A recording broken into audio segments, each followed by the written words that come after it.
Where is Daredevil? I'm right here. Don't miss the return of Marvel Television's Daredevil Born Again. So what's next? I feel liberated. We're gonna take this city back. Over medicated. In an all-new season, now streaming only on Disney+. They're hunting us. It's time we started hunting them. I can work with that. That nobody gives. This should be tons of fun. Marvel Television's Daredevil Born Again, now streaming only on Disney+.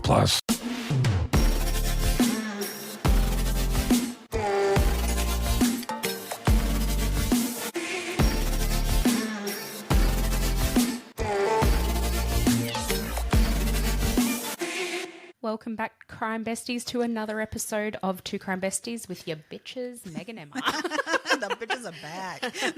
Guess who's back? We're recording this on a Sunday morning, very different to our normal timing. So we're just like slightly more unhinged than normal, maybe. Maybe, and we didn't even have wine at breakfast. I know. Why not, actually? Actually, why didn't we do It's mimosas a perfect this time morning? for a mimosa. Oh, man. We really missed an opportunity. We did. How did that occur? No, I blame you. Yeah, I threw it because I was late. It was fine. It was fine. But yes, pre-recording, we had a lovely breakfast. So we're well and truly fueled and ready to go for recording today. But Yes. the reason for the delay, we normally record on a Friday, is because it has been a mental week for you in particular.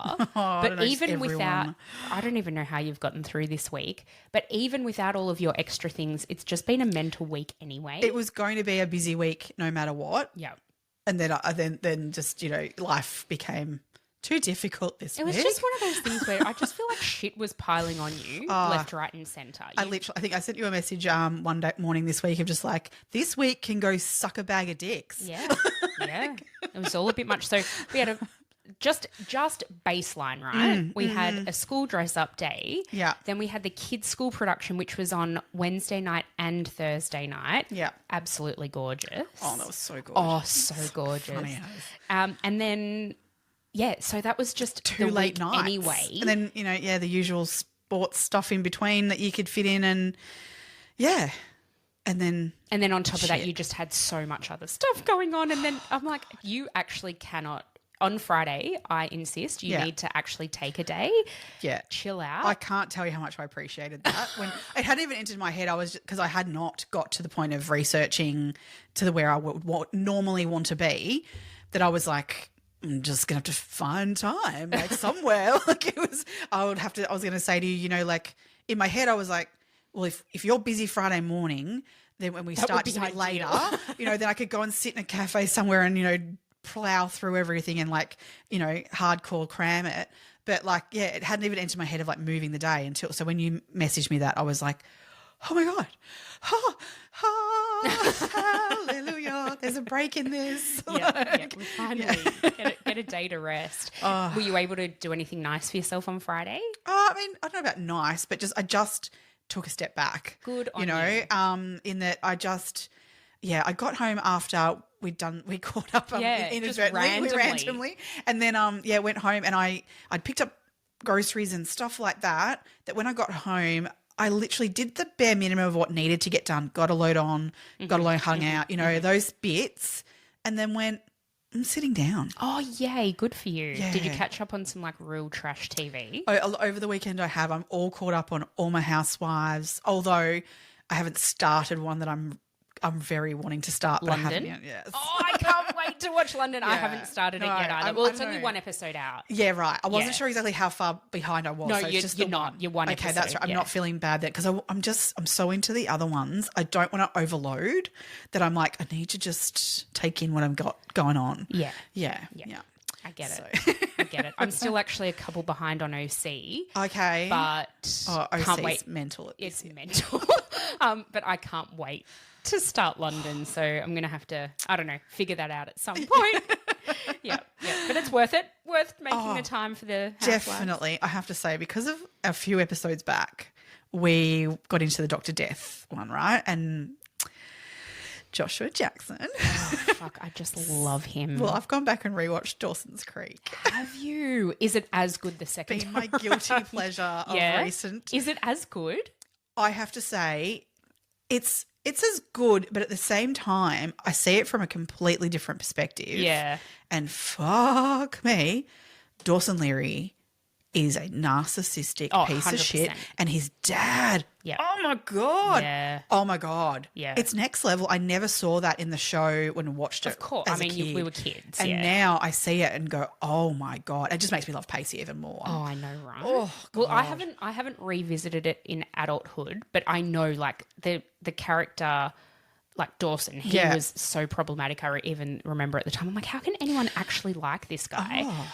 But I almost don't want to visit nostalgia. I don't want to change Don't what wanna it ruin is it. in my mind. Look, I'm watching it at the moment, kind of going, I can't remember. Was I rooting for Dawson at this point, like where I'm at I don't right think now? I ever rooted for Dawson. And I can't remember which. I think, is that what we're supposed to be wanting? Is Dawson to win, or am I? Because I'm like, I'm all Team Pacey, 100% Team Pacey, and I think I would have been back then too. Oh, I was. I had Joshua Jackson posters all over my walls. I just wanted to marry him. Yeah. To this day, I want to marry I actually him. saw an interview with him recently. Yes. Oh my God, he's You know, so he's hot split now. up with his wife. I Oh, know. he's so Oh, hot. I know. You know his house burnt down in those So in this the is LA what fires. he was being interviewed. Okay. Part of the interview he spoke about. Yep. And oh my God, he's just beautiful. gorgeous. The way he was talking about his child and how like the child had gone off to mum's, you know, when this occurred. And he goes, and that was kind of good because it gave me a week to find somewhere for us to live and, you know, and like get prepared for then bringing his child back into the mix to kind of go, this is where we're at and this is what's going on. And he talked about how his child processed it and everything. And it was just, oh my God, he was so beautiful. Oh my God. Oof, yeah. Yes, please. Yes, please. Yeah, that was mum porn. Watching an interview with Josh Jackson. Yeah, fair. Yeah. I get that. No. I really, really get that. Yeah. We've had some incredible weather this week and it has Yes. inspired some spring cleaning in me. Oh God. And so on Friday, because we had, you know, I had a day sort of free then because we weren't doing our podcast. So we bumped into each other at Kmart. Yes. And I was getting stuff to Spending redo. $5. Spending $5 plus $5 plus $5, which somehow totaled $150. But anyway, because I wanted to like redo some storage stuff in my bathroom. Well, Yeah. 4 hours later, I came out of the bathroom, just a shell of my former self. But I had thrown out like all of my expired makeup and, you know, all that shit that just accumulates and Yeah. I haven't used in ages. All the skincare that I've opened and just not used Yeah. and whatever. Yeah. And I'm down to like bare bones now and it is giving me life. Oh yeah. Oh my God. I need to do that desperately too. Actually, that's one of my. How long does it actually take? I need to get. Oh, well, onto it my actually app took for me that. 4 hours. Yeah. Well. And that was like literally taking off everything, washing everything. I washed all my makeup brushes. I did like deep cleaned the entire bathroom. Oh. So it was incredibly satisfying. Is that my beige flag? I'm like, she enjoys a spring clean. You know you're old when. Yeah. Like, oh yeah, boring. Yeah. But really, Oh, no. loved it. Oh, I love a good Absolutely loved it. organisation. Like it's it does bring you life. It really did. Yeah. And it's really sort of inspired me to now do a bit more spring cleaning and cleaning out around the house. I cleaned out our front hall cupboards the other day. I don't know. I love this time of year. Refresh, reset for spring and summer. Oh, Yes. I can't wait for the nice warm weather to like continue. Yeah. It's great. Yeah. Although I think this week's going to be really wet. Anyway. No, I want the sun more, like what we've got today. Yes, I know. It's so nice. Yeah. So nice. Good, good. We need a much better week than last week. Yes, please. Yeah. Although I just feel like this term at school, it's going so quickly because it's every week there's been something on. It's just so busy. Yeah, as I said to you this week, it's term 3. Nothing happens in term 3. Let's put it in term 3. It's always boring in term 3. Let's put it in term 3. That's the school.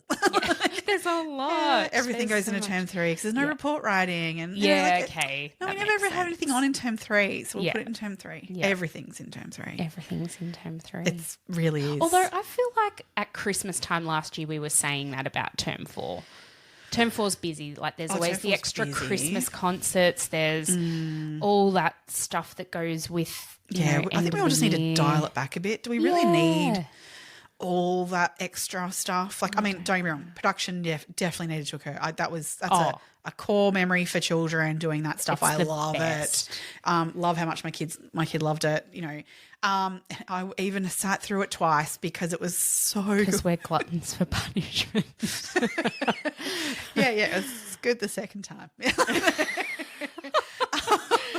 Yeah. But yeah, no, those things need to occur. But there are certain things that we could remove, I feel, that we don't need. Or make them during school time. Oh, I'd love the Book Pro to be that. Yeah. Yeah. Yeah. The costume shit for that. I mean, I completely cheaped out this year in that I made him wear a T-shirt that said "Pretend I'm a frog" because I couldn't find a fucking frog costume. Well, I think I sent you a photo at 5:00 the night before. So 5:00 on last Sunday night, there was construction paper from one end of our dining table to the other because I had to figure out how to make a platypus bill and a platypus tail. Because Ollie wanted to go as Perry the Platypus to book day. Book week. What's that out of? Oh, Phineas and Ferb, which is a TV show, but there is a book. They did make a book version of the TV show. Yeah, I used to be so like, no, you're not going as anything from TV. It has to be from a book only. And now I'm like, I actually don't care. Yeah. My eldest, I was like that. But then when my youngest came along, who was mad Spider-Man, had every Spider-Man costume under the sun, as you know. And also never removed a Spider-Man costume from his body. Oh, my God, trying to get those things washed. Oh, Remember that colour of I do. Oh, I remember. Yeah. So when we got to book weeks with him and he was like, I want to be Spider-Man, I was like, oh, fuck it. Sure. Like, whatever. You do you, boo. I'm not arguing with you. Pick my battles. Yeah. Yeah. Yeah. So, yeah, that died with that. So then we found Spider-Man books. It's fine. Yeah. Everyone can, I feel like you can find a book for anything. Like find there a were book. kids in basketball outfits and, you know, previously you can find a basketball it's been book week / numeracy week at our school, and that's why there was kids that I know they'd come in recycled costumes of Rubik's cubes and stuff. But this year they dropped the numeracy side of it. It didn't get mentioned. Yeah, that really threw me because my kids have always chosen numeracy based costumes. Yeah. So that actually threw me because I feel like they're easier. Oh, totally. My son just wore Steph Curry get up and number 30. 30, yeah, it's got numbers on it. Yeah. Last year my kids both went as an Uno card, which was That's easy. right. Do you remember? Yes. That was an easy one to make, but oh yeah. Oh. I mean, I do love it and it is fun and I love that primary schools are fun and, you know, that's all They great. need the fun, but do we need the fun at Well, home? I didn't find it fun last Sunday at it's not 5:00 fun. making this fucking costume. Yeah. But anyway, it's done now and we're done for book week for another year. But you know, like every time you do that, you're setting yourself up for the next year that you've got to maintain that level. Oh, mate, this was so basic. That's why. This could not have been more basic. I'll show it to you when we finish here. It was the worst thing I've ever made. I really probably couldn't have put any less effort into it. Okay, cool. My less effort, pretend I'm a frog. Yeah, but you iron that on. You ironed that. I mean, that's effort. That's about the effort I went to Actually, be honest. as my mum would say, if I got an iron out, it's got to be serious. Yeah, that's true. If I get an iron That's out, true. my iron I is didn't only even know used you for owned that. an iron. Oh, it's just for your iron-on decals. I don't own an ironing board Okay. because I don't Iron. iron. So how do you decrease your clothes? Just wash well and hang out well. But even if you hang it, like they I'm get hot. I'm hot. It's fine. It's just irons itself. like, it irons on your body. Hey, at least that perimenopause is doing something for you. It's got to be useful for something. Oh, I'm looking forward to that then. No, you're not.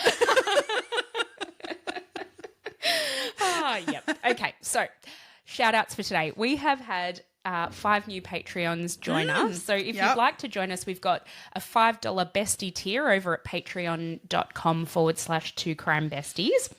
So we would like to officially thank Catherine Schutz, Rachel Johnson, Soph Victory, Kim Paddock, and Emma James. So thank you, ladies, so very, very much for joining us over there.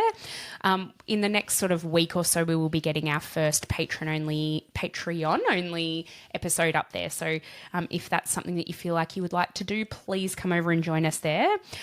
We also still have our Buy Me a Coffee going if anyone wants to support us in that way as well. And we appreciate any likes, comments, all of that really goes a long way to helping getting our episodes out to more people. And we are noticing like our numbers are growing every week, and it's so exciting. It's so nice that most people like what we're doing.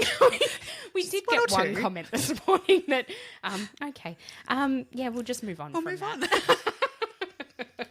Oh, look. As I said to you, these people have too much time on their hands. Why would you bother doing that? I also feel like any publicity is good publicity. Well, so if you want to comment, it actually pushes the algorithm in the other way. Like you think you're like telling us that we suck when you're actually just making more people find us. Yeah. So thank you. Yeah, thanks. Appreciate it.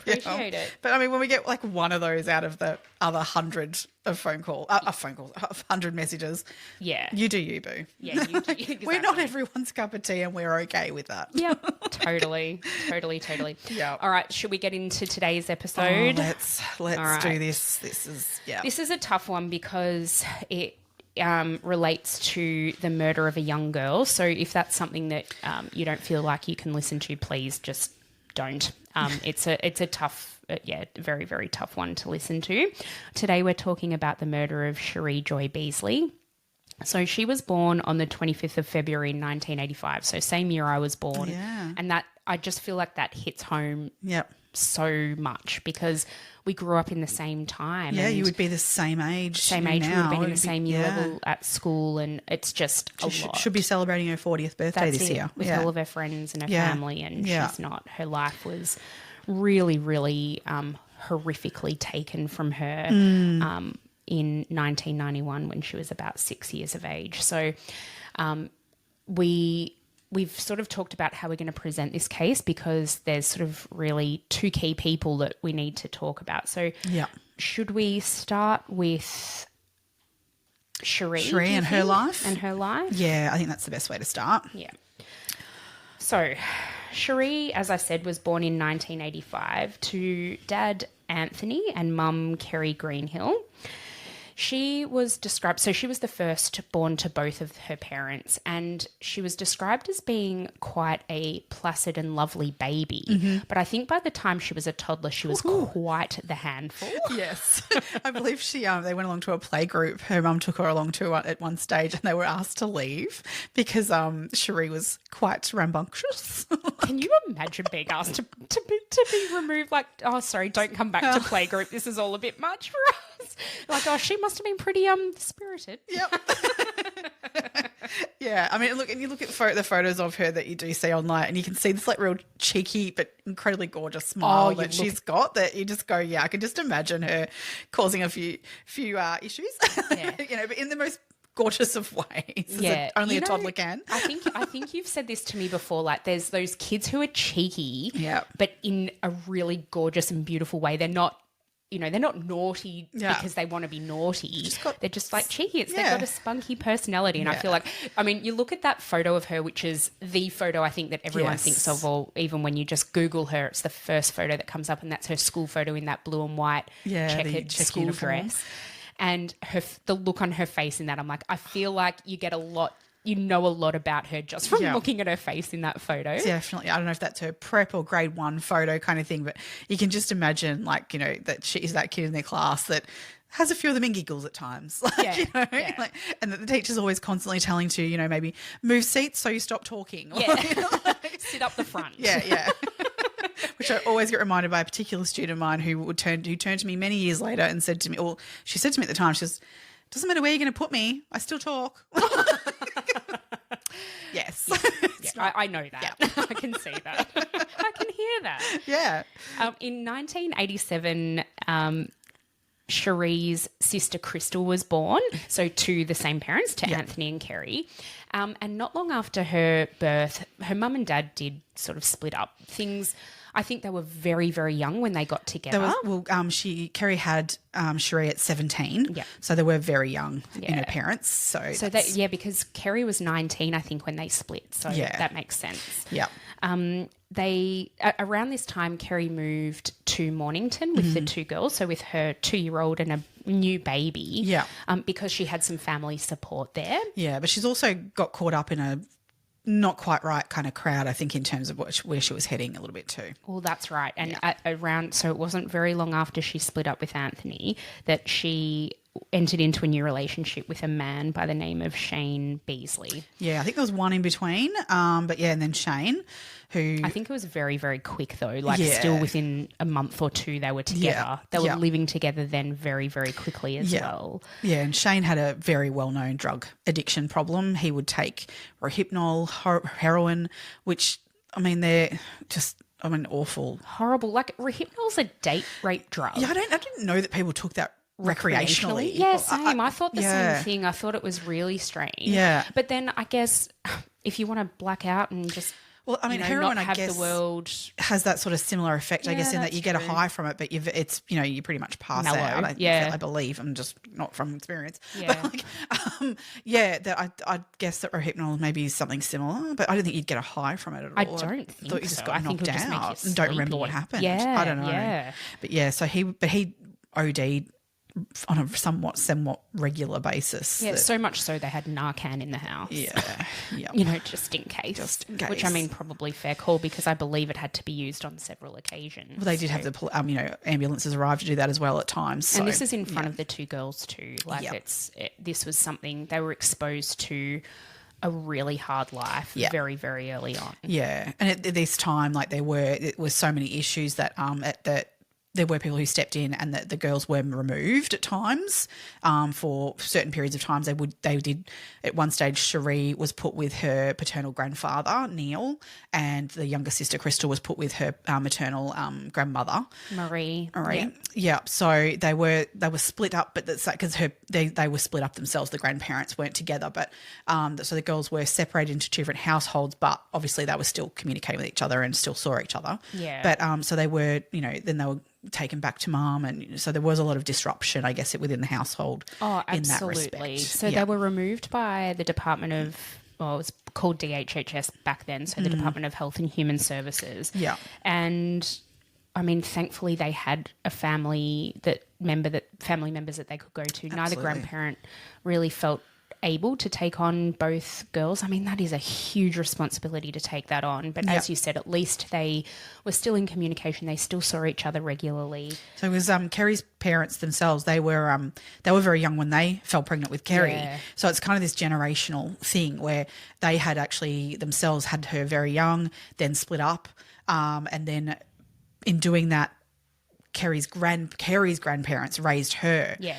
Which Neil particularly has spoken about the fact that he then later had a lot of guilt around that. He regretted it. Yeah, that he felt like that really did impact Kerry, and then her life choices, and then ultimately potentially what happened with Sheree. So a lot of guilt there in how they've raised their children and their choices. But as young teenage parents, that's really difficult. I believe they were only in their 30s when Sheree was born. Her grandparents were in their 30s. So it just goes to show how young this whole family was. Yes. So Neil did remarry a woman by the name of Denise, and they really did take the girls, along with Marie, take the girls under their wings. They were with them originally for about 8 months, and then it was deemed safe for them to return to Kerry's care, or to Kerry and Shane's care. And then just, oh God. This was around the time then in 1989, another daughter was born. So this was now to parents Shane and Kerry, and her name was Jacinta.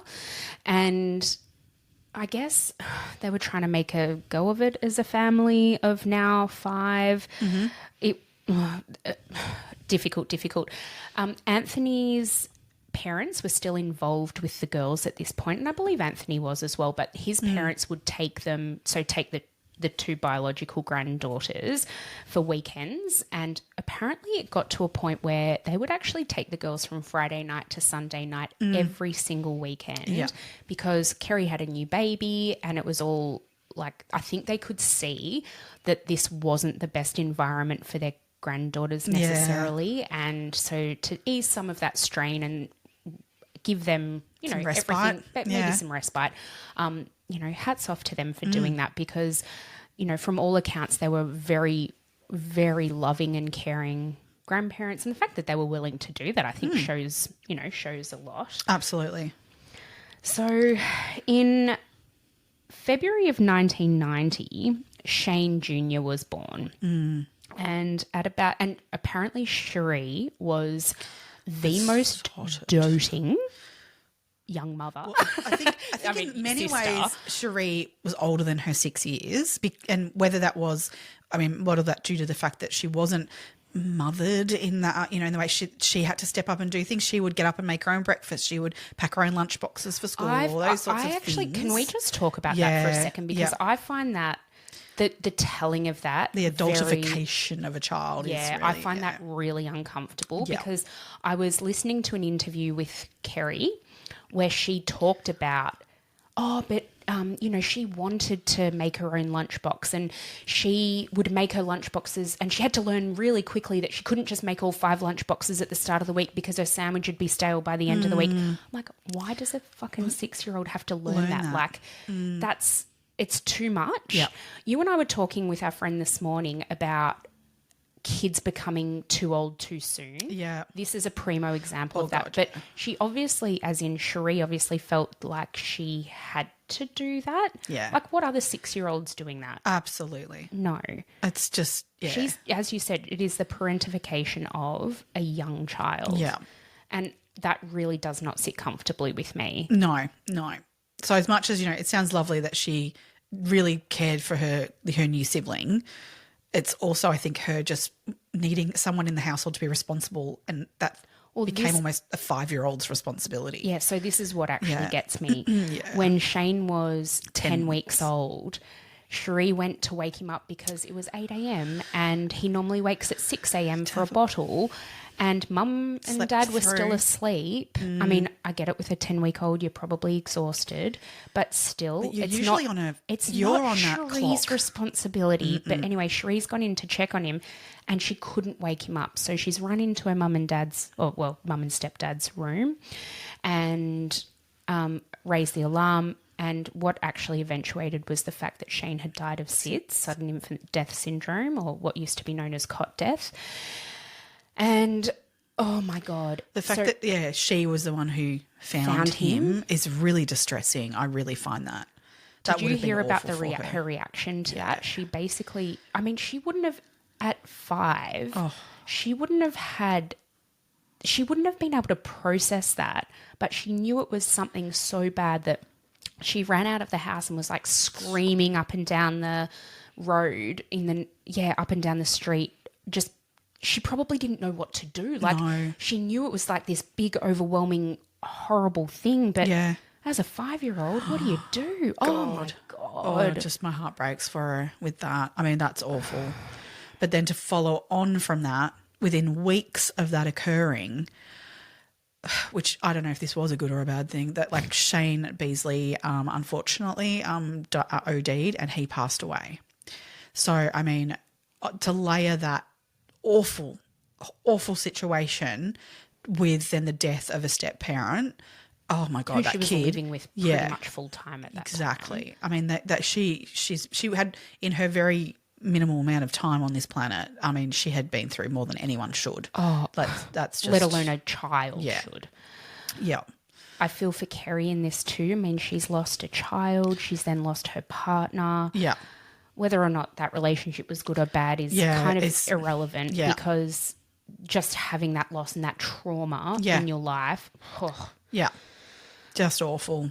Kerry did move on pretty quickly though. She met a man by the name of Steve Ledlow in mid-1990. So he died in Feb of 1990, as in Shane died in Feb. She was then living with Steve by mid-1990. Yeah. And they actually decided to all move to a house in Rosebud together. Mm-hmm. Which I think is where his parents lived as well in the area. So they then had some family-in-law to close by to help out and stuff too. Yeah. Yeah. So that kind of brings us to how the family came to be in Rosebud. Yeah. So Sheree moved to started at Rosebud Primary School then. Yeah, so I think she actually did her prep year at a different school. I think somewhere in Mornington. Yeah, and then Rosebud she moved to for grade 1. Yeah. So she'd been there for 6 months. Yep. Yeah. At the time. Yep. Okay. Yeah. All right, we'll leave Sheree's story there for now. we're now going to talk about the man who murdered her. And we'll get to the way that came about in a minute, but we'll go into some of his backstory because I found researching this so fascinating. So fascinating. Yep. So she was, kidnapped, raped and murdered by a man by the name of Robert Arthur Selby Lowe. And as we said before, not that Rob Lowe at all. Oh, my God. Speaking of swoony, oh, my God, St. Elmo's Fire. Oh my God. Yeah, but this guy is no Rob Lowe. Oh, God, no. He's the biggest piece and that's why of shit. he is going to be Robert Lowe during talking about this. Oh, yeah, Robert Lowe. Yeah. Yeah, Robert Lowe. There is no mistaking him for... Nope. Lowe suits him. Low life. As low as they go. Yeah. As low as they go. Robert Lowe was born in England in 1937 he was born. He was the middle child to a fairly well-to-do, wealthy family. Very much so. Yeah, so the reason he has the name Selby in his name is due to his mother. His mother's maiden name was Selby, and that's kind of where not all, but a fairly good portion of the wealth, etc., comes from. The connections, probably more so than even the money side of it. Yeah. There's so with the Selby name comes lots and lots of high-level, interesting people. And when one of these in particular people that stands out that what comes along was who was named as Robert's godfather, who and I got his name written down somewhere, but he ended up being he was Uncle Ronnie. He was known as Ronnie Selby Wright. He was a clergyman. He'd been in the war. I think he's been in 2 wars, but he served in both world wars. Yeah. So he did eventually become then the chaplain to the Queen of England. So, I mean, pretty connected and, up there and very well much respected family. Yeah. Certainly. However, there was, and I couldn't find actual evidence of this, but there's been talk of potentially this man may have not done the right thing. No. So you're right. There is nothing out there to say. And I think people would wanted Robert to maybe confess or give reason, or I don't know, just tell his story. They were hoping he would do that before he died, and that this would all come out, but it didn't. No. The inference is that Uncle Ronnie molested him. Yeah. From when he was a very young child. By all accounts, Uncle Ronnie did take a particular shining to Robert in particular. So, as you said, Robert was the middle of 3 brothers. There was Graham, then Robert, then Rick. And Graham was an incredibly accomplished person and is to this day. Yeah. Oh, I actually don't know if he's deceased. No, he's not alive anymore. No. Okay. He died. In fact, they all died. All 3 brothers died within a fairly short space of each other. I knew Rick and Robert died in the same year. Yeah. Well, then I think only weeks after. Oh, right. Graham died maybe weeks after Robert. Like it was that. Yeah. Okay. But he was like the golden haired child. He Very could do much no so. wrong. He was very sporty. He was incredibly academic.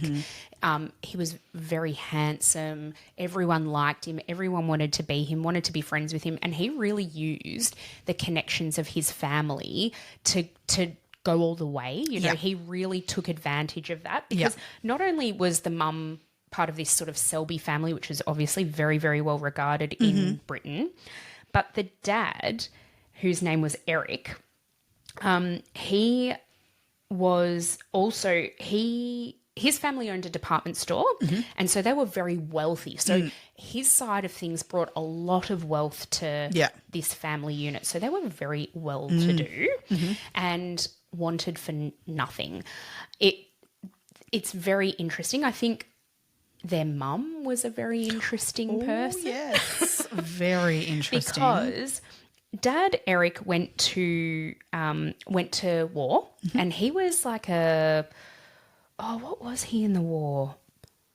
He held some kind of officer kind of position. I think he was quite high up in the army, again, I'm guessing. his connections and things. That's it. Yeah. But Mum sent the boys all off to boarding school at about 8 years of age. Oh no, younger. Younger? Yeah, younger. Yeah. Okay. So she sent them off young. Okay, I'm just going to say what everyone thinks happened. She has met this bloke who's a doctor. Yep. While Eric's off at war. It was fairly well known that she was having this affair whilst he was off at war. Yep. Although she denied it. Yeah, but it and then continued. I mean, people know. Yeah. And so they were carrying on, and he was like the Surgeon General of something. He was like the police doctor. That's it. Yes. Yes. He was so that's why he didn't have to go off to war. Yeah. So they're back here having, friendly fun times. And Eric comes back from war. Yeah. And literally, was it like within 2 weeks later, he dies under very suspicious circumstances. Supposedly as from a brain tumour. Well, that was what was on that was what was on the death certificate. But which who wrote was his death certificate, Meg? Bye. Yeah. So her lover was the doctor that did like the autopsy and signed off on the death certificate. There's an inference here that potentially she offed him. Or they offed him. And that they were both in this. And then so with that information, so at 8 years of age, there's poor, at this point I would say poor, poor Robert, off at boarding school at the age of 8, he's in class and he gets called into the principal's office. Mind you, this principal had also been diddling with him as well, which just, holy crap. I mean, it goes into that whole boarding school. Anyway, yuck, poor kids. So the 8-year-old gets brought into the office with the principal who says to him, so your father has just died. Take your moment and off you go back to class. I mean, could you get more British? Could you get more fucked up? I mean, no emotion. You know what that actually reminds me of? Have you read Prince Harry's memoir? I haven't. Okay. He talks about the moment that he got told that Diana had died. Right. And Prince Charles at the time, he came into their room and told them. But then they were kind of like left to themselves. Oh, no. And I'm like, fuck me, that would be the most horrific. And as a child, I just, oh my God, how do you even process that, let alone him then being told, okay, you need to go back to class now. Yeah. Like it was nothing. I don't know. Well, this poor 8-year-old, he's finally got his dad back from war and then he's dead. He was supposed to, I don't know, oh, God. But so, yeah, he's gone back to class after hearing this and just been told to carry on. But this information around his dad's death and the fact that potentially his mum and partner had something to do with it was a little bit it was around. It was known kind of thing that this apparently really ate away at him, that he became very, very distrusting of police because he believed they were also involved in this cover up, which Yep. To a point where he actually ran over a police officer at one stage when he was in his early teens. So this became a behaviour issue then from this point on, from when this developed. And, yeah, he was quite the troubled teen, and he ran over a police officer, which he kind of dodged then because of his connections of getting any conviction. That was all that stopped him from 6 months of community service or something. Wasn't it? It wasn't community service. No, what did he get?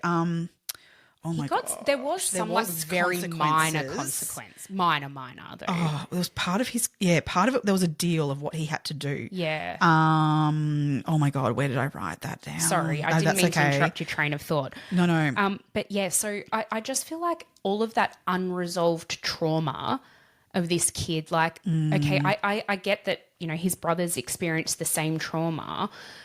They didn't then go on to perpetrate anything quite like he did, but you've just got to think this was that event that started this whole thing in motion, really. Oh, yeah. I mean, not only that, his sexual assaults as well. He had so much trauma in his childhood that was completely unresolved. Yeah. Never dealt with. He never got help for any of it. And we will be discussing soon what ended up coming of it. And it's... I mean, I feel like there's a systemic failure here. These people don't come from nowhere. I guess they're not just born to be this, and they are on this planet. There are things that happen to these people that create them. I guess what we're trying to say is there's ways of stopping these people to become like this, I guess. Like we, as a society, have, you know, there's things that are to be answered in terms of stepping into these and stopping it from before it gets to a point of where a child is being murdered. Yeah. But he did what he did, and he's, also a fucking piece of shit. Absolutely. But yeah, there's been other pieces of shit in his life as well. Yeah. Absolutely. Yeah. There was definitely consequences to that, but I cannot think. Anyway, it's fine. If we come across it, we'll come back to it. Yeah. Look, it wasn't in any way measurable to the crime. Like he definitely got off easy. Yes. They basically then decided as a family, I think it was because, I mean, there was definitely suspicion that, you know, some shady shit had gone down here. And as a family, they decided to move to New Zealand. You tell yourself, no one wants your college-era band tees. But on Depop, people are searching for exactly what you've got. You once paid a small fortune for them at merch stands. Now, a teenager who calls them vintage will offer that same small fortune back. Sell them easily on Depop. Just snap a few photos and we'll take care of the rest. Who knew your questionable music taste would be a money-making machine? Your style can make you cash. Start selling on Depop, where taste recognizes taste. This episode is brought to you by Palmolive. Family time isn't just the big moments. It's weeknight dinners, sitting around the table, everyone talking all at once. So when the plates are empty and the sink is full, use Palmolive Ultra. Palmolive's most powerful formula removes up to 99.9% of grease, leaving your dishes sparkling clean. And the new convenient pump makes cleaning even easier, so you can spend less time tackling dishes and more time together. Shop now at palmolive.com. Yeah, well, he'd already been in trouble, obviously, with the law in terms of that, of what we just discussed, but also there'd already started being some other incidences of him flashing himself at people. So I think that was when he was at boarding school, I believe. Yeah, started pretty young. Yeah. But there was all sorts of behaviours from him that were escalating already. Yeah. So they were. The idea was to move to New Zealand, I think, to really like go, right, let's separate ourselves from what's gone on here. I think it was more the mum and now new stepdad that was like, fuck, well, everyone thinks we killed this guy, so let's get the fuck out of here. When no one knows us and, you know, thinks that we're all just one big happy family. Although, so they did move to Wellington in New Zealand and what's the surgeon bloke's name? I can't remember. I didn't actually read it. He bought a practice in Wellington and established a GP type practice there. And when they moved over, Robert actually moved into a boarding house in Wellington, so still close to his mum and stepdad, but didn't live with them. Now, he started to get into a fuckload of trouble pretty much from as soon as they landed there. Yeah. He would loiter around the women's toilets and toilet blocks. He would expose himself, fondle himself in front of women. He would just look at them and put his hands down his pants and have a play around. Consistently being pulled into police stations and being questioned over things and interviewed. And he was convicted in 1961. Yep. And again in 1964. Yeah. He was, for various things. But, I mean, in between mostly those. it was indecent exposure. So he progressed from sort of fondling himself to then exposing himself to women and actually to boys too. Yes. It wasn't just women and young girls. It was actually to boys as well. He spent 6 months in jail from about the age of 22. So, like, that obviously didn't deter him because, like, a couple of years later, he's back convicted of doing the exact same thing. Yeah. He also got into a bit of petty theft around that time as well. So he was starting to steal things and just a real fucking degenerate. Yeah, and lying. His lying was getting really out of hand. Yeah. He was embarrassing the family because, I mean, you know, the stepdad is this now prominent GP in the area and owned the medical practice. It was, you know, a fairly small community and it got out, obviously, that he was convicted and all of this stuff. So they actually shipped him off to Melbourne in 1967. Yeah. They didn't want to borrow him anymore. They just wanted him to fuck off and get away. Yeah. And so he lived, again, he came to Melbourne, lived in boarding houses. He lived like a bit of a semi-nomadic kind of lifestyle. He really didn't have a base and he was just a weird fucking bloke. But he also I think religion was always in the background of their lives, given the connection with the mum. Yeah. But once he moved to Melbourne, he really started to get back into his religion. And around this time, he decided to join a church, and he went and I believe the day that he joined this church was Christmas Day. Is that right? Or the first thing he went to was on Christmas Day for this church. Right. And at this function, he met his soon to be wife. Yep. She was a young, what was her name? Jennifer. Lorraine. Oh my God, where did I get Jennifer from? I just had a total mental blank then. He met Lorraine. Now, Lorraine was a very naive. Doesn't even cover it. Yeah, you know, she fully admits herself. She led an incredibly sheltered life. Yeah. So much so that she was in a very devout sect of this Christian exclusive brethren. Yeah. And so much so that her parents would not even let them have the blinds to the front of their house open ever because that was too worldly. Too much of the outside world. You couldn't actually, that was too much. You couldn't see other people. They didn't watch TV. They had no exposure to the outside world. It was very Amish almost. Yeah, I think style she described it like that. Yeah, it's very very olden daytime. Like kind of you keep to yourself. You don't go out into the world. Like it's they were very much had their teachings.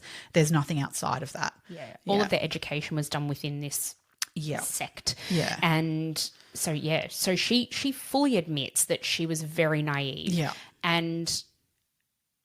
They met when she was, I think, 32. 32, yeah. He was 35. Yeah, and so she wasn't young in that world of, in that time of sort of, meeting someone and getting married. That actually makes me think, like, was she really desperate and she literally had gone to church that day and had prayed to meet the man of her dreams, she just wanted to get married. It's all she wanted in life was just have that.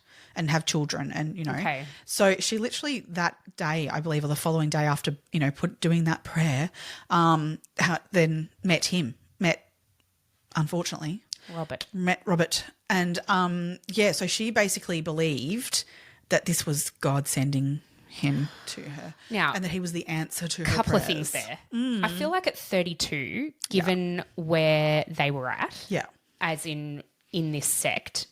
And probably most of her friends got married before they were 18. Yep.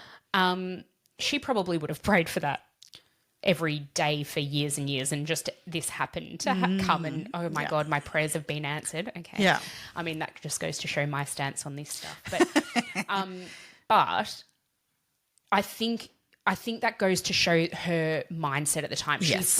She fully surrendered to that. Yeah. And the fact that God had given her this man. Yeah. Who was, I mean, and now from everyone's account of him at the time, he was nice. Yeah. He was friendly. He did have an outward appearance of somewhat normal person. He could control himself to that level to keep himself together. I mean, he held down a job at, he would change jobs regularly for various reasons that we can get to. But, he held a decent job and all those sorts of things. So he was described as he would always get another job mild-mannered. easily.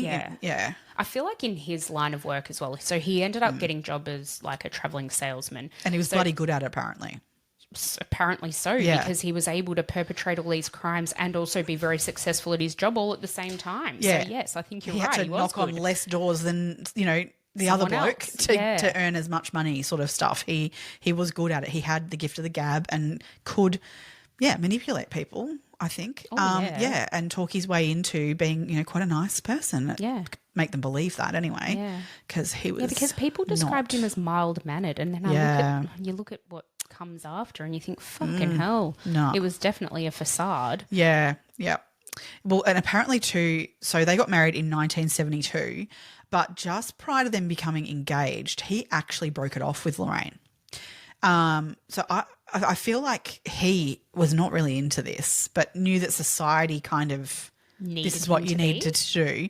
So Lorraine was devastated that they were breaking up, because I think she had put all of her, eggs in one basket here of that this is the man that I'm going to marry now because I've met him and this is how it's got to be. So she was pretty devastated when he called it off and was, why would you do that? And they ended up getting back together, and I believe within a month of that they were then engaged. Yeah. So, I mean, got to wonder what was going through his head. Well, I think he needed a beard, essentially. He needed somebody I think he worked to out hide that, behind, or a marriage and what would then become a family. Yes. To hide behind so that he could continue acting on all of the things he was acting on. Unbeknownst to Lorraine, this whole time whilst they're dating and everything, all these things, he's continuously being pulled into police stations and being interviewed. Mm-hmm. So, and he's spending a considerable amount of his time, as you said, like he's meant to be out doing the sales job. Not only is he finding then time to do these acts, but he's also going to court, going to police interviews regularly. Like he was fitting all of that into his time. Lorraine didn't know that was going on, and I do believe that. I think he kept it from her entirely. Yep. He was that good at this, and she was that naive that it could be done.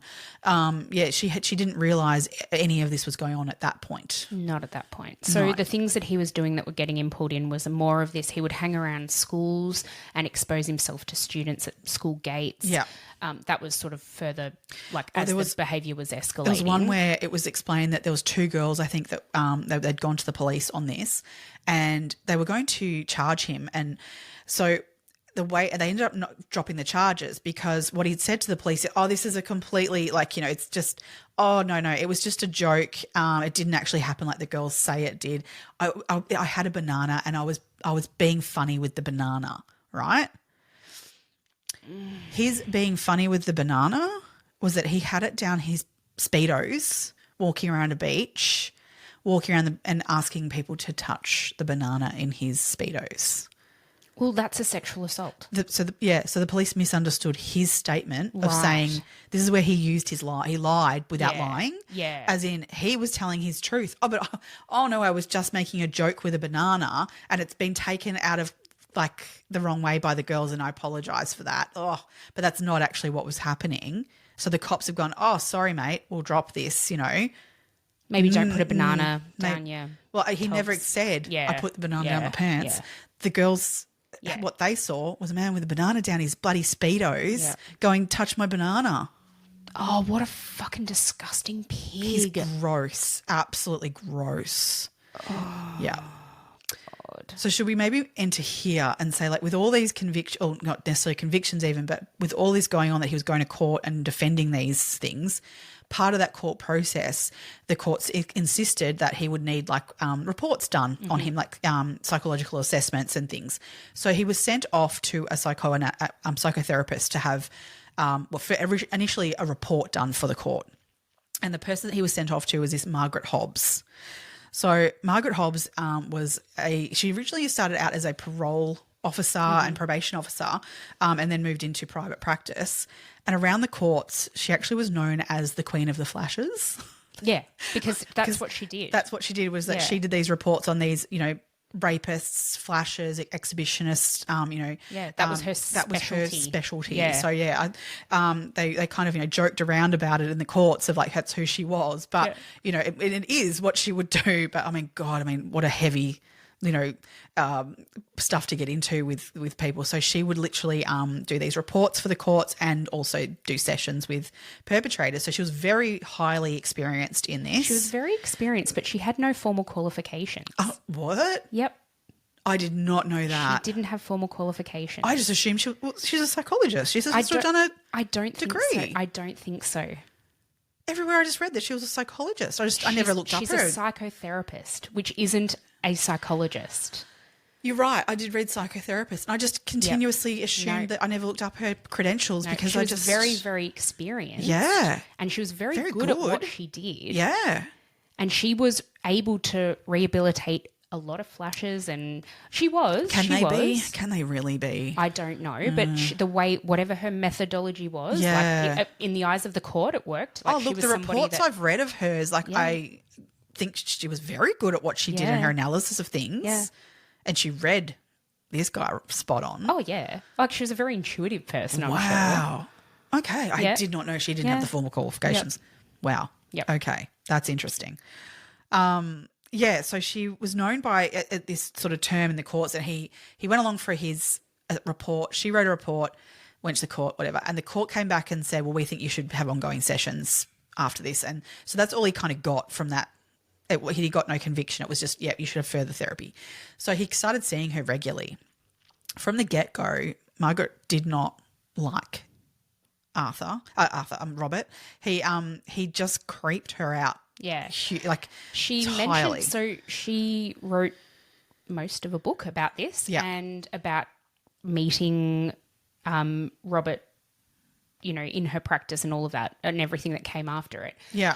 And she mentions in that book that even though the types of men that she was dealing with, they were bad, they were not nice people, generally speaking, she was always able to find something about them that sort of endeared them to her and that she liked. Yeah. She never found that with Robert. No. So, she was obviously very open to finding it if it was there. She didn't find it with him. But he was very honest with her. She had to ask the right questions. But he then told her. He never told anyone. No, but she had to find ways to do it. Yeah. She was clever enough. She was very clever to do that. She would word things very carefully, and she would ask a question and go and get an answer and go, I don't trust his answer, and then would come at it from very varying different angles to actually get to the truth, the bottom of it. Yeah. Oh God! Like for example, I think with this situation, she said "Do you have a blue car?" And he said no. No, he didn't have a blue car. She said to him, "Do you own a blue car?" Yeah. And he said no. So then she said to him, "Do you drive a blue car?" Oh yes. Yeah. From my job, I have I use the boss's car sometimes, and it happens to be a blue car. Yeah. So that's just how she worked out that she'd need to ask from another angle. Yeah.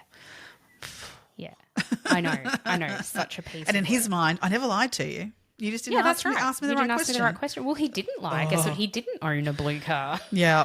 No. Oh my God.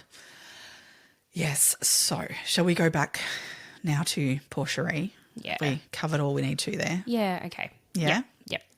So on the day of Sheree's disappearance, I suppose. Yeah. Sheree, look, I think it's probably also worth saying Sheree was given a lot of independence and freedom as we were sort of saying that she was very independent. Very independent. Yeah. And she had a pink bike and a pink bike helmet, and she would ride around the streets of Rosebud with literally no tether. She would go on her own quite often. One of her teachers remarked one day she saw Sheree up at the school after hours. It was actually getting dark, and her teacher said to her, "You need to go home. It's nearly dark. This is dangerous. You can't be here." Yeah. And she's like, "Oh, no, my mum doesn't mind. She just lets me be out until I need to be out." And the teacher was like, no, you need to go home. This is really unsafe. You have to go home now. Yeah. So there wasn't a lot of checks and balances there going on for Sheree. She certainly did her own thing. On this particular day, I think she was quite bored. And so she was looking for things to do. She'd gone for a bike ride up to the local mini golf to see if it was open because she wanted to have a quick round of mini golf. Can you even imagine a 6-year-old doing that? Like, just go, I'll get on my bike, off my go and play mini golf, and then I don't know what else I think this I'll do. also speaks to how well she was known around the neighbourhood though for this. Because I can't imagine a 6-year-old coming up to the counter and saying, "One please," and them just going, "Oh yeah, sure." To me, you'd go, "Well, where's your mum and dad?" Apparently she was known to everyone as the kid on the pink bike. She was out and people did kind of keep an eye out for her because I think they knew that she wasn't necessarily always being watched by a parental figure. Yeah. So anyway, she's, gone to the mini golf. It's shut. She's gone back home. She's gotten a bit bored and restless there. She's gone for a bike ride. She's come back home. And then her mum says to her, "Can you go down to the milk bar?" So like the local corner store, and buy me. I've written down what she asked for because it actually reminded me of my childhood. It was a pasty and milk, I think, and something else. Something else, and then a packet of cigarettes. Now, I've got a very good story about this. Just a personal anecdote. when we were kids, my mum used to pull up. My mum and dad smoked when we were younger, and Mum would pull up to the milk bar, give us however much a packet of cigarettes cost in the 80s. I don't know how much. $5 if probably that. Now and 30. Then she'd be like, "Can you go in and get me a packet of the PJ Super Milds, the Peter Jackson Super Milds? If they ask anything, just tell them I'll wave." So we'd go in and be like, "Oh, can we please have a packet of the Peter Jackson Super Milds?" And they'd be like, "Yeah, where's your mum?" "Oh, she's out in the car over there." Mum would wave. Lena and then just wave. They would sell us the cigarettes. Oh my God. Oh, that's crazy. You just like that. Obviously, never that happened would never happen. I mean, not many people smoke these days, or not many people in my circle. In fact, I don't actually know anyone who smokes. I know some people who vape. Vaping's gross too. Yeah, totally. So anyway, so yes, I can totally imagine this would happen. I mean, Sheree and I were born in the same year. Her mum and my mum both wanted us to grab her some cigarettes.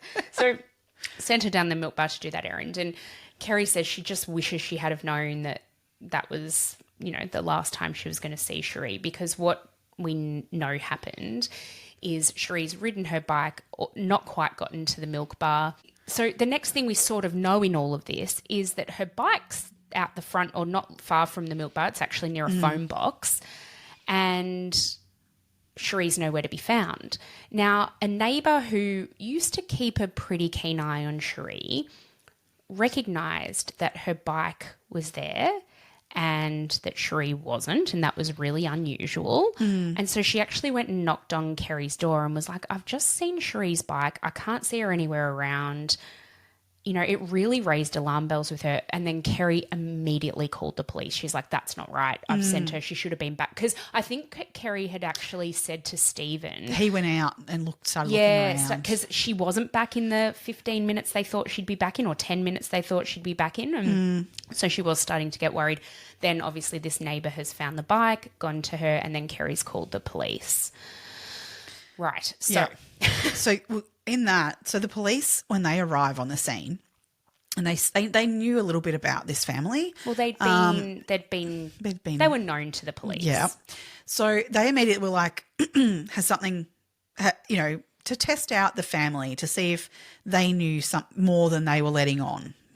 Because obviously when children go missing, first thought is maybe someone known to her. Yeah.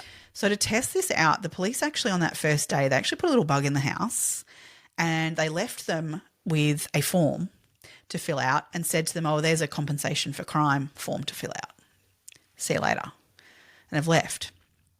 And look, the family passed with flying colours in terms of whether they had any involvement, because they were furious with the police for doing this, and not knowing what they had done entirely, but saying they are on this recording of just saying, "How dare they give us this form to be like, we don't want money, we want her. Why are they not looking for her? Yeah, why have they given us this? Why would they give us this?" So exactly how they should have responded to that form, and how the police would expect someone to in that moment. So they had done an asshole act, but knowingly. Well, they needed, I guess, a quick way to eliminate. So that eliminated. They knew they weren't looking at anyone internally who had been at the house that day of doing something wrong.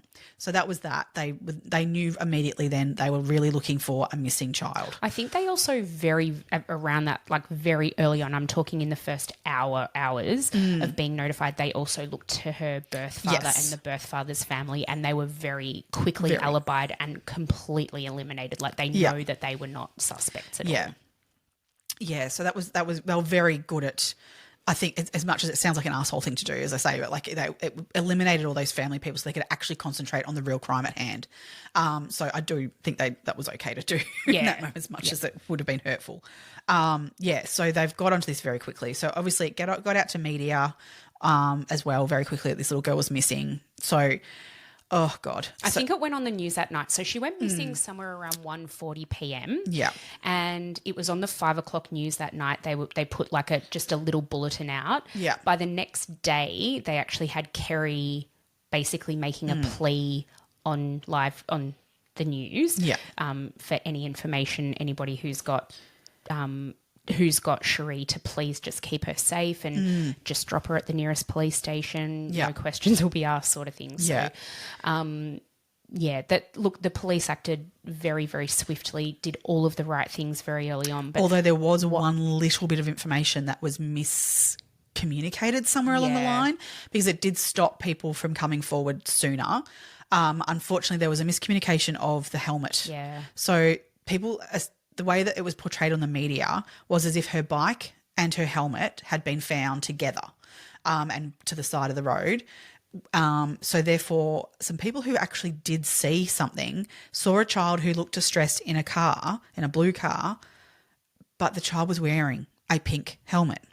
So they sort of put it to the side, which I don't think I would have. I think I still would have said something, but they were like, oh no, it can't be her because her helmet was already found. So this actually gets me as well. These people get me because so they say, so this was the mum and daughter, wasn't it? And the daughter was playing out the front with some friends and they saw her. So this was Sue Marks was the mum's name.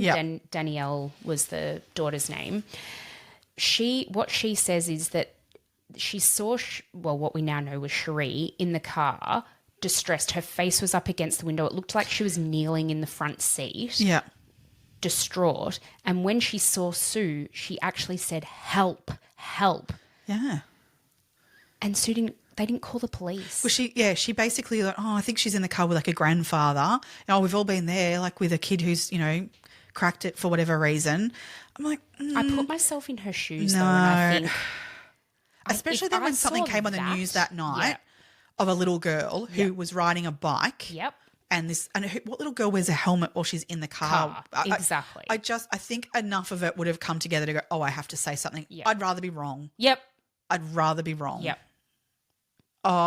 Yeah, I do find that interesting. And then also, like, I feel like I would take down the number plate. If I saw that. Yeah, I'd take note. I'd take the number Mental plate note down. at least. Or the make and model of the car, something. Because to me, that seems so sus. Yes. And if you see something, say something. We've said that before. Yeah, because they're not the only one. There was another witness that came forward. He was a young boy, though. The other witness who came there was a forward? woman who came forward as well. What was her account? So she didn't come forward until 1993. Oh, God. Yeah. And the way she came forward was that she was just happened to be at a bingo game, right, and sitting next to a police officer's wife. Right. And something came up within that context that she was like, oh, yeah, I once saw this and saw a little girl in a car, and she goes, I think you need to speak to my husband. Like, you need to go down to the police station and contact him and have a chat. Was she the one who still saw the wheel of Sheree's bike spinning? No, that's another one. That's another one. Yeah.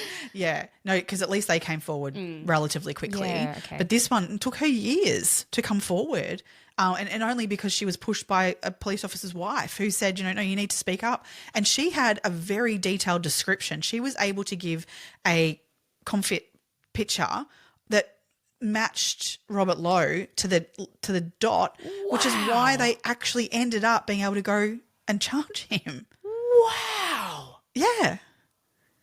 Oh my God. But she was only pushed at the last minute of in the years later to do that. So I just don't know how people can hang on to this information and not come forward. Crazy. But yeah, and there were more other witnesses on the day. Now this one breaks me a little bit. They were the one. They actually found her bike on the middle of the road. So when the neighbour found the bike, it was up against a tree or something. It was up against a phone box. Yeah, phone box. Yeah. So, but what had actually happened was a woman had been driving down the road, and the bike was on the road. So she stopped, grabbed the bike, and obviously, kids playing. This has happened, and she's pulled the bike and put it against the phone booth. In recalling that later, they both saw this, who were in the car that day. They've realised that when they got there, the front wheel on the bike was still rolling, was still moving, which suggests that it was only seconds from her exiting from that bike and the bike falling over and that wheel spinning and leaving and her coming along. Yeah. So if they had driven along a minute earlier, potentially they would have seen the event of her at least being dragged into a car to then maybe intervene, at least call the cops then and there. Yeah. Oh, who knows? But that's awful. Horrible. Yeah. But yeah, there's one more witness which we can get into then of the little boy, yeah. the young boy. So her schoolmate, actually. Yeah. So he obviously recognised Sheree for being Sheree, and he actually saw this man physically pick her up off her bike and shove, like, The two of them had been playing together. Yeah, he used the word, it wasn't shoved in the car. It was like the way he described it, I'm like, like forced her in the car. Like, it was completely against her will. But I mean, the trauma for that little boy, he didn't really know what he'd just seen either. It was awful that so the poor kid, he'd done the wrong thing and he was meant to be at home for the day. Yep. And so he didn't come forward and he didn't say anything. He thought he'd get into trouble. He thought he'd get into trouble for not being at home where he was supposed to be. But I can imagine Sheree probably went around then. She was like, come on, we're going for a bike ride. Get out. Let's go. Let's go. So the cops had done the right thing, which was great. They'd actually gone to the primary school and had a chat to the kids, and said, anyone seen Sheree on the day, around the neighbourhood? And it was actually the older sibling of this little boy who came forward to the police and said to them, look, my little brother said he saw Sheree on that day. And they all like, and so when they first approached him, he was like, nope, I don't know anything. Nope. And then eventually they got out of him that, he had seen Sheree. We'll talk to your mum and dad. You won't be in trouble. Yeah. And he then was able to give a description of the fact that, it was a blue car, an older man. He gave a decent enough description for them to be able to put a few things together of what had occurred. Yeah. So, unfortunately he obviously took time to get to him and find him as a witness as well. So all those things, I don't know, other than maybe them being able to intercept the actual event of him taking her. I feel like for me the biggest one is the mum and daughter who saw her in the car. But even at that point, even like, I don't know how. But if they had have called 000 and said, I've just seen a distressed kid in a car, this is the number plate, I don't know. I don't know. Don't know how quickly he would have done what he did. Well, we don't really know the exact timeline of it, do we? I think it was quick. It was pretty quick. I mean, it happened that day. Yeah. So this all took place on the 29th of June in 1991. Well, he was home. He very much later, he confessed to being home by about 4:30, I think. So yeah, around that. So and this happened. He kidnapped her at 1:40. So within 3 hours, he'd done what he did. Do we want to get into that, or I think we mentioned before that she was raped, and murdered. So her body was found. How many days later? Oh, it was a long time. It was September 24th. Yeah, so it was months later, when and her body was in found. A very, very advanced state of decomposition. She was found in a stormwater drain, by some people who were going horseback riding, and she was in such a terrible state of decomposition that she wasn't visually identifiable. It took them a lot to try and actually identify her through DNA. And it also meant that they were unable to get an actual cause of death. So they weren't able to conduct an autopsy because there wasn't enough of her remains to be able to do that. He disposed of her body in a most horrific way. The stormwater drain pipe was only 30 centimetres in diameter.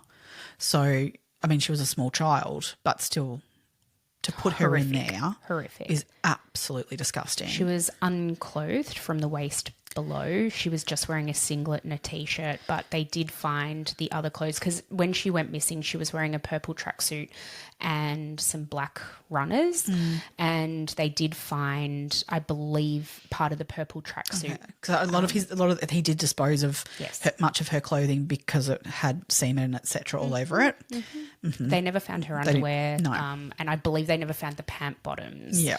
I don't think they found her shoes either. I don't remember reading that. I don't remember shoes being found, no. Yeah, but there was enough clothing around her to kind of suggest that the remains that they found did belong to her. Yeah. It took them a while to then forensically identify her, but it was eventually found that it was the remains of poor little Sheree. Yeah.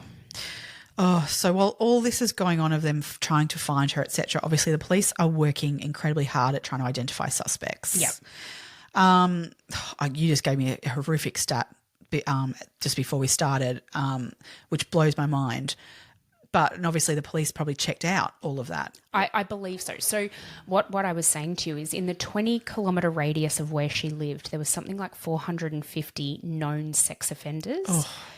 I believe they narrowed it down to 40 that they really looked into. Okay. I'm not quite sure how they narrowed it down. I'm not sure.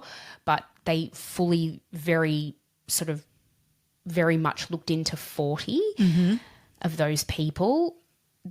You just don't know who you live next door to. Fucking You really hell. don't. And I mean, I know over the years people have, tried to push for these sorts of lists to be made public.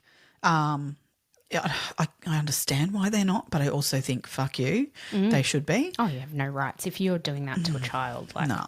no. Gross. No. Yeah. So in amongst all of this, obviously in Robert Lowe's life, he was still attending. Well, he had actually had a break from seeing Margaret, and he hadn't been seeing her for a while. Because she'd start to call him on stuff. He didn't like that, so he'd retreat. But he all of a sudden appeared again at her door at this time. Oh, can roughly. I just say, just really quickly, the day that that Sheree went missing, there was a radio bulletin put out, and Margaret was actually driving at the time, and she heard this radio announcement about there's a missing girl in the Rosebud area. If anyone knows something, please call the police. And her immediate thought when she heard that, oh, that's Robert. Robert's done that. So, because she knew that Robert Lowe had a holiday home in Rosebud. Yep. So I guess we should say the area of Rosebud on the peninsula there, it's especially back in the early 90s. I mean, not a hell of a lot of people lived in Rosebud. It was a holiday town. There were a now lot it's of beach far shacks, more. yeah. Yeah, but it's well known for being, very sleepy, coastal town. Especially in June, in the middle of winter. Absolutely. So the population in that Mornington Peninsula area like quadruples over summer sort of stuff. It's insane, even to this day, but more so even back then. So during June, I mean, her local primary school would have been a very small primary school. There probably was only one grade per year level, dare say. It's not an overly populated area in that sense. It's overpopulated in summer, but not in June. Yeah. No. So, so he had a holiday house down in Rosebud. So that kind of, I think, really red flagged for her of like a connection between the two, just location wise, but also then the MO of what had occurred. He actually lived in Glen Waverley with his family. Yes. So it's about an hour from Rosebud, just so you've got a bit of context in terms of timings and space. Yeah. So she connected already on it in that sense. And then the next thing, he does turn up to her office to start sessions again. And he started saying a few things that she was like, whoa, you're hinting at something. So she started asking questions about, like, because they'd already released in the media what colour the car was and all those sorts of things. So she did ask him questions around the car, like we mentioned earlier. And so the fact that he was driving around in a blue Corolla hatchback, and went to Rosebud. He did deny going to Rosebud to her originally. On that day, yep. But then later on something else came up there where he did say that he did go to Rosebud to do some tiling. Mm-hmm. And so this is where his lies would, he would say things, but then it would come out later when she'd ask different questions. Yeah. He'd get the truth. Yeah. So she started making a few connections in her sessions. And look, we can get into later in terms of the actual legality of this, but confidentiality and things like that, she was hesitant to speak to people about what she was thinking. So she decided to anonymously ring, crime stoppers. Yep. And so she did ring and say, look, I know that there's a man in therapy, through my contacts that he's presenting with, maybe you should look into him. And his behaviours name. are escalating. Behaviours are escalating, all these things. Mm-hmm. So as this is progressing and the police are looking into, different suspects, and his name is pinging also on lists elsewhere, and also then from a Crime Stoppers report, they're going, oh, hang on a second, we've got a report on that with that name mentioned, putting the two together. They decide to go and speak to Margaret. So the police have a chat with her, and she's like, I do think that he potentially is a suspect here at very least. And unbeknownst to her at that time, they start bugging her room, her office, so that when she has her meetings with him, they could hear what's going on. They also at this time start to surveil him. Mm-hmm. So he's quite heavily under surveillance because they do believe he would potentially strike again. Yes. Which I think, good job. Fucking oath. He should have probably been under surveillance well before. Fucking oath. But yeah, so between the two of the sessions being recorded and the surveillance, they're getting snippets, they're getting small bits of information on him and building a case. Mm-hmm. It was very slow going though. Because he played games. Like, he was just fucked. Totally fucked. Absolutely. Well, he would as one of the things that Margaret really spoke about was the fact that he enjoyed watching her reaction to things. So sometimes you had to be a little bit careful of, is he just trying to get a reaction out of me, or is this truth? So as you say, the games he would play, and that she would have to sit there and listen to some of these most god awful things that he, and show empathy somehow to this person so that she could have a therapeutical impact on. That just blows my mind to try and be like that with somebody who absolutely repulses you to your core, but on outwardly not show that you are reacting to their disgusting behaviours. My face, my face would say everything. I'd be vomiting in her office, I think. He's just gross. Yeah, but at a point, the police do confess to her that they are recording the sessions, and she then is knowledgeable to it at a point as well. He also then eventually gets to a point where he says he wants to take her but they go down and do a trip down to Rosebud because that might jog his memory. But this was, again, it was all part of his game though, of revealing it all to her, I think. He's really screwed up. Yeah. So they ended up wiring her up for this trip down to Rosebud. This occurred not long after, I believe, they found her body, I think. Or I think it was in that week. Yeah, because he was, maybe if I, he sort of says, I might remember more if I go into the area. So they police and Margaret sort of do team up. So she is wired up for us, and they do follow them, and unbeknownst to him. And they do because do a trip she was down worried there. for her own safety. So As the you would police, be. you would be. She's like, I'm getting in a car with someone who I think has murdered a child. What could happen to me? And so what if you do just say the wrong thing that snaps him one way? Totally. And all of a sudden he goes, wait, you know too much. Yeah. Oh, God. Yuck. Yeah. Yeah. So what he tries to say at this point, though, is what happened is that he did get her to come into the car, and he admits to that and pulled her in. But what he says is that as they're driving along, Sheree started to have like a bit of a panic attack because she didn't want to be there. And in her panic attack, she choked. She was coughing and a lot. Died. Yeah. Which is just absolute utter bullshit. Fucking Somehow he thought that people would believe that story. So because then he was like, he actually said to Margaret at one point, like, well, if I did go to the police and confess this, what would be my likely outcome from that? And she said to him, like, oh, it'd be manslaughter, not murder, because, you didn't actually kill her. I mean, so she was, very well au fait to, like, go along with this shit. Yeah. But, I mean, God, there's no way that actually happened. That he thought people would believe that just blows my mind. I know. Yeah, but they had to go along with him doing this whole, panic attack killed her. Yeah. Totally. Yep. Yeah. You still kidnapped the little girl, by the way.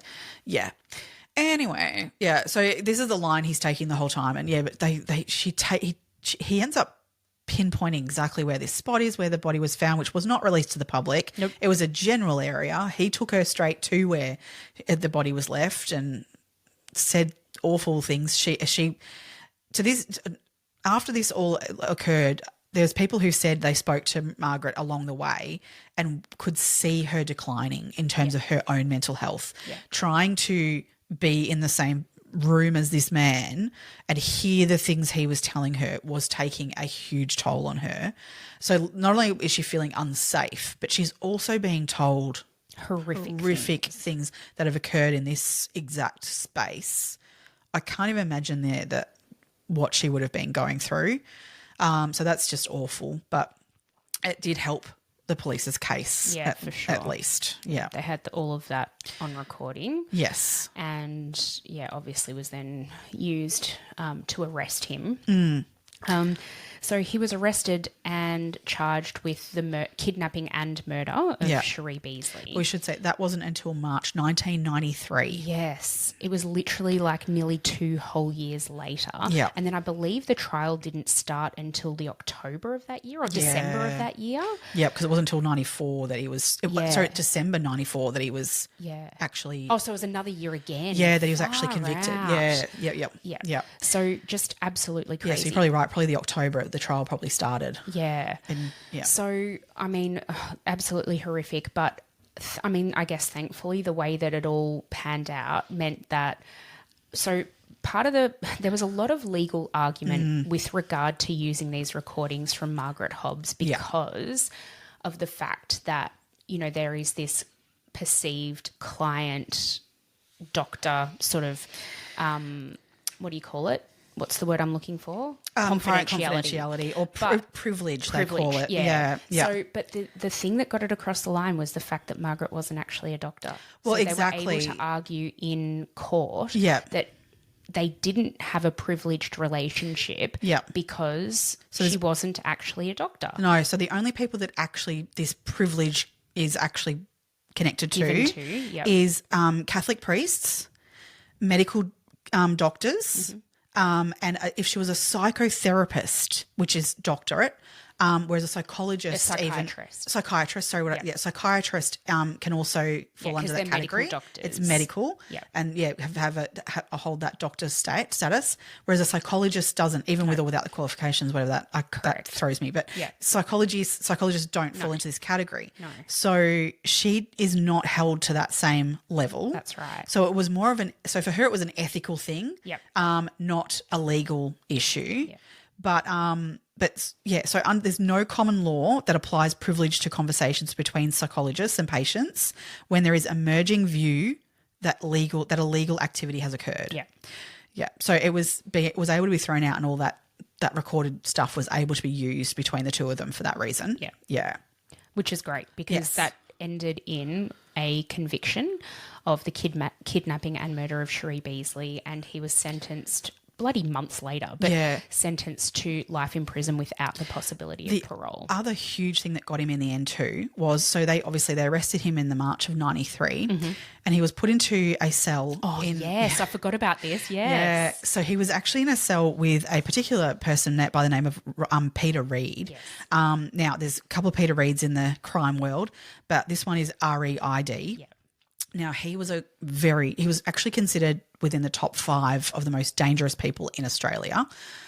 He had killed a cop, so very, very bad, and not liked by police officers at all. So the two of them were in a cell together because they had to be protected prisoners because they one was a cop killer and one was a kid killer and rapist, a pedophile. Yeah. So they had to be in this special unit together. Yeah. Sorry, go on. No, yeah.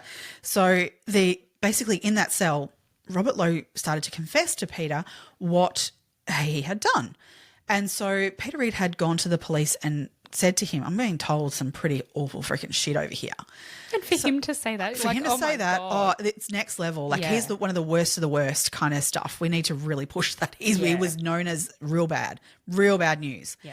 So the police sort of came together and were like, well, maybe let's have a listen to what he's got to say. So they pull him in and have a chat with this Peter Reid. And they're like, this information that you're giving us is something we want. Would you be willing to go in and wear a wire and do this? And originally Peter Reid said to them, sure, but I want X, Y, Z. To the police's credit, they said, no, mate. No. Not going to happen. Yeah. You're not going to get anything. Yeah. You know what you'll get out of this? Putting away one of the worst child molesters, child murderers. You will go down in history for doing that. Yeah. If you want to help us, help us. Yeah. If you don't, fuck off. That's on you. Right? Now, the thing was, Peter Reid, he was like, okay, all right, well, maybe I'll do this. But he actually said the clincher for him of actually saying, and diving in and doing this was as he went to walk out of the room, the police officer, just out of natural reaction to situations, he shook his hand. And Peter Reid he said that he had never had someone shake his hand who was in a position of authority like that. Oh, wow. Particularly not a police officer. Yeah, right. Especially given what he was in prison for. So he saw that as the biggest sign of respect, the fact that this man shook his hand, and he took it from that moment on that he was determined that he would get this guy. And he did. So he went in first into the cell, and so Peter Reid's a very intelligent man, very manipulative man.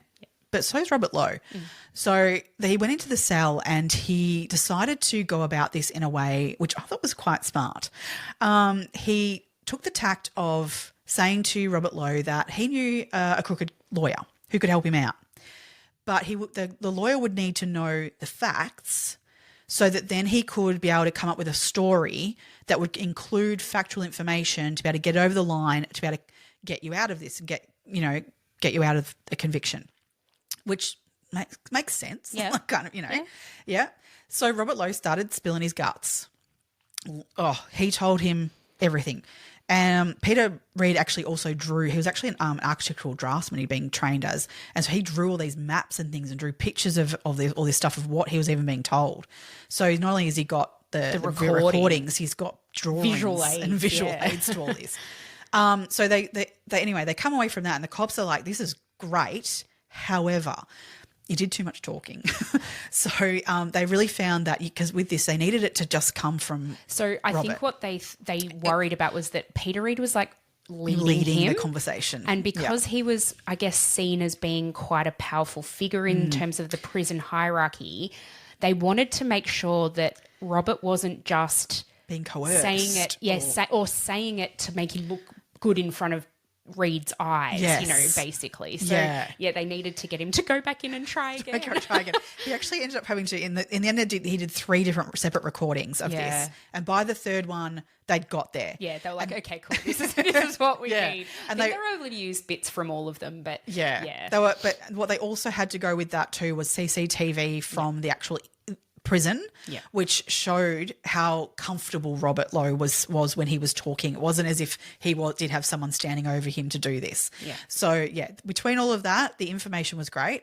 So then Peter Reed had to go into the court, and for the very first time he sat in the witness box and to give his evidence. And it, obviously the defense lawyer for Robert Lowe, he took this as I'm going to eat this guy up, and he tried to push buttons with him, and he did push buttons with him and got him to fire up because he had a very short temper.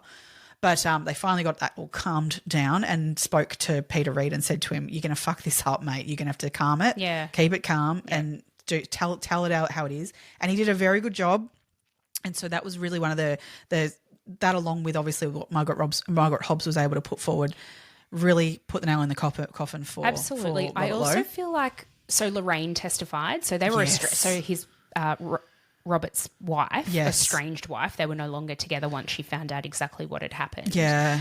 And she also testified, and I found her testimony quite interesting because her statement originally was, and this was because this is what Robert told her to say or to do, was that, he'd actually instilled in her a real distrust of the police. Yes. So given her upbringing, she didn't have any interaction with the police. It's not like she had, the police officer visit the local primary school and that they're a safe person to go to. None of that. So because he'd had so many little run-ins with the police over the time, he was like, the police are out to get me. Don't ever talk to them. They've I don't know what's going on, but they've got it in for me. Don't ever say anything to them. He'd also convinced her that having small run-ins with the law was normal. Yeah, like everyone has a run-in with the law. No. So she just thought, okay, the police are out to get him. And I mean, she was so naive. Yeah. Anyway, so when they started asking about her, when they interviewed her in relation to Sheree's disappearance after they'd arrested Robert, she was like, no, he was home that day. Anyway, upon reflection many, many months later, what she realised was she was actually out all day at a tennis tournament with their sons. We haven't even said that, but they had two sons. And she was out at a tennis tournament with them all day. She got home and she was starting to make dinner, which is how she knows he got home at about 5 o'clock or whatever time it was, 4:45. And she said the weirdest thing happened. He immediately took off his clothes, had a shower, and went and put on a load of washing, something he had never done in the 19 years of their marriage to that point. Nope. And she said to him, why are you doing that? What are you doing? And he's like, I need some casual clothes for tomorrow. And she's like, he had plenty of clothes. Like, no. Yeah.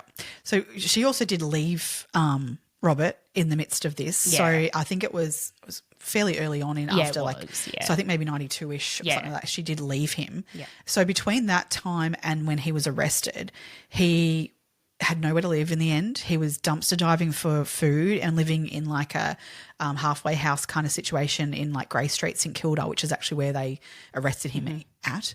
So his life declined drastically after she twigged to the fact that her sons actually sort of stepped in and went, Mum, what they're saying he's done, he's done. So their sons actually cottoned onto it pretty early on.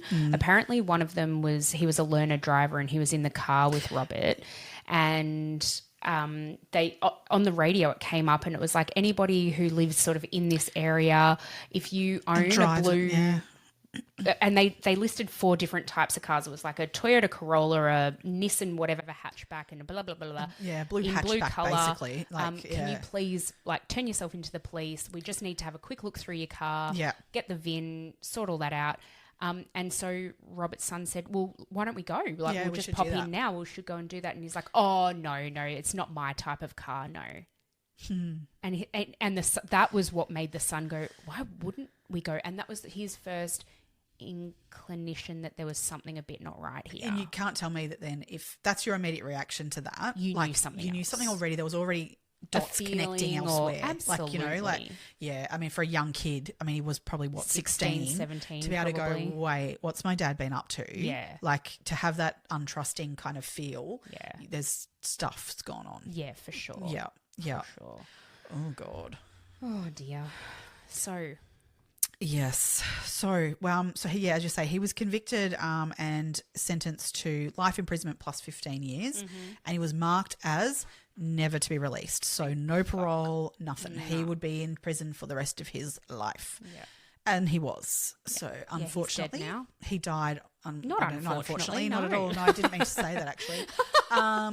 Fortunately, not soon enough. He died on the 4th of November, 2021, which, did you know, that was the day after, now unrelated story, but I just like the connection here. Yeah. He died the day after little Cleo, who went missing in WA, was found. No, I didn't know that. Yeah, I just thought it was an interesting little tidbit. Yeah. I mean, obviously they're different stories, but some parallels in some way. But thank God she was found. Yes. But yes, so I just thought that was interesting. Now that he was obviously in jail for many, many years.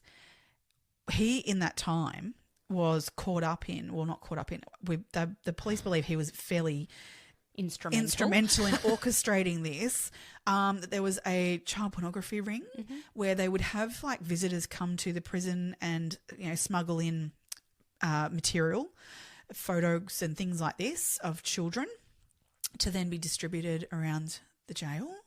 And he was sort of leading that.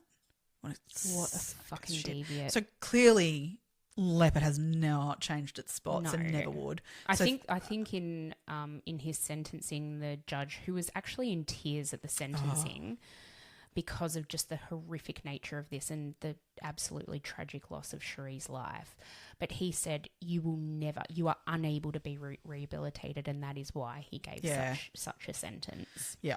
I mean, Margaret Hobbs always said that too, from her take on him, of all the therapy she was doing with him. At no point was he making any progress. She said there was no remorse. He was constantly escalating, even with therapy in place. It wasn't even stabilizing. It was just, she knew that he was going to perpetrate something eventually, which is why she got that gut instinct to, straight away with that Rosebud connection, that it had to have been him. Oh, gross. God, it's horrible. Yeah. So Margaret Hobbs actually wrote a book, or started to write a book about all of her experiences with regard to this case. I think for her it was a way of getting it all out on paper, because, as you said, she really suffered throughout all of this. I can't even imagine. But she actually passed away while she was writing the book, and the most beautiful Andrew Rule finished the book off for her and published it. Andrew Rule, you can listen to his podcast. I love him. Oh, he's great. Just so great. Yeah. listen to his podcast about this case because he's got a lot more knowledge than we do about it. And obviously he's, co-authored a book about it. So, definitely give that a read or listen to his podcast as well. It's really, really good. Yeah. But yeah, that's kind of the story of Sheree Beasley. I think keeping her name out there, just remembering what a beautiful little girl she was, sparky, vibrant, young life that was tragically and horrifically lost. Oh, absolutely. And her family, again, that far-reaching ripple effect of crime. I was going to say there was one story I heard about her grandfather, Neil, who we spoke about in saying that he had a lot of guilt in terms of him and how he'd raised his daughter and that Kerry, and then obviously Sheree, to the extent of like to look for Sheree. There was like a clairvoyant at one point prior to it being announced publicly that it was a blue car. In her telling, she said that there was a blue car involved, named a name, and a couple of other details and things. And so when it was found out that it was a blue car involved, he latched onto this information, right? That she obviously did know stuff. Yeah. And particularly then he looked up this name that she mentioned, and he found that there was a small town outside of the Hunter Valley in New South Wales by this name. And she mentioned a few other things that connected, like a particular place of that's where she is. Right. Right. So he took it upon himself at this point, like this is early days. He got in his car and he drove from the Mornington Peninsula to this little town north of the Hunter Valley. Wow. And he found a place there which was like an abandoned house. Checked it out from top to bottom, searching, found that she wasn't there, obviously, and got back in his car and drove all the way back to Melbourne. It's like a 12-hour one-way trip. He did it in 12 hours. He did it in 24 hours, like the back there and back.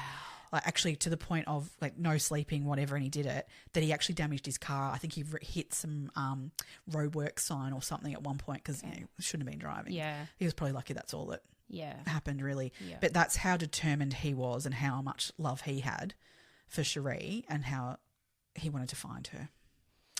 That just breaks my heart. Oh, it's awful. Yeah. Awful.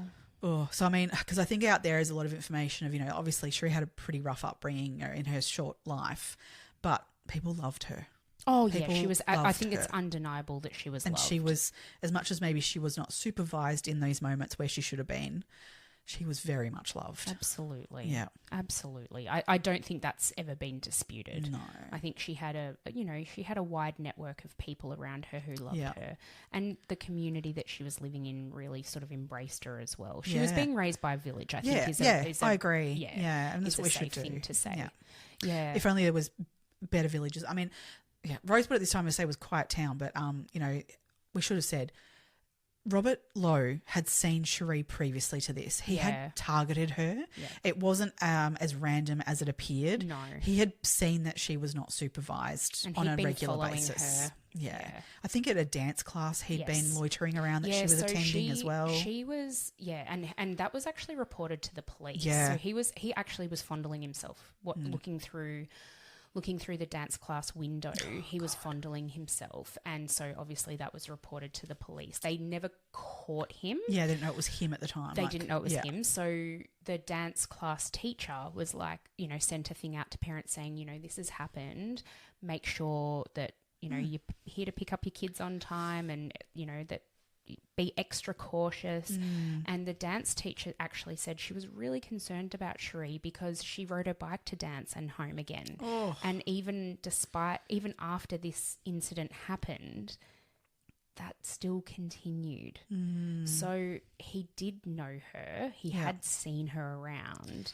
We don't know how long he'd been following her for. I believe there'd been sightings of him around Rosebud Primary School as well. So there's a lot of opportunities there for him to have really kind of gotten a bit of a feel for, the fact that she probably wasn't actively supervised really. Yeah, he apparently that day he went down to Rosebud to see Sheree. Her. Like that's how deranged he was. He'd gone from church that morning, where he was a Sunday school teacher.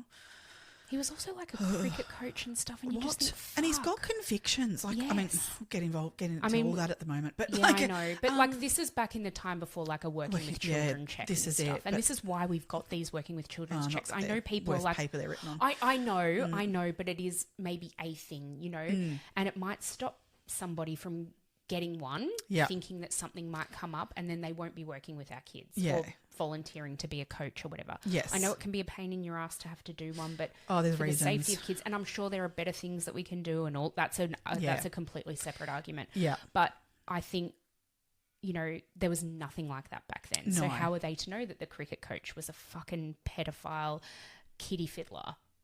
Yeah. That's it. Oh, he's just gross. Yuck. Absolutely gross human, and I'm glad he's gone. Yeah, me too. Yep. Me too. All right. Our next episode next week is Jamie Faith. This now, one, it's an interesting case. Yes. I actually don't know a huge amount about it. Jamie is the husband. It was, you know, husband and wife. Jamie and Jennifer off the top of my head. Yes, you're right. That's where I had Jennifer in my head because I think I'd just written down Jamie just right before we started. Okay, anyway, sorry. Yeah. Just going back to the start of the episode there and how my brain works. So stay tuned next week for that one. Yes. It's a really fascinating case, that one, actually. I'm really looking forward to looking into this one. Yeah, it's me too. Got me gripped, actually. Yes. Okay, so we'll come back and visit us next week for that. Yeah. Thank you for joining us. Again, we really appreciate everybody's support. Come join us over at the Patreon as well and join up. We're going to be releasing that episode ASAP. Sure. Yeah, that's it. Excellent. Oh, stay curious, crime besties. Bye.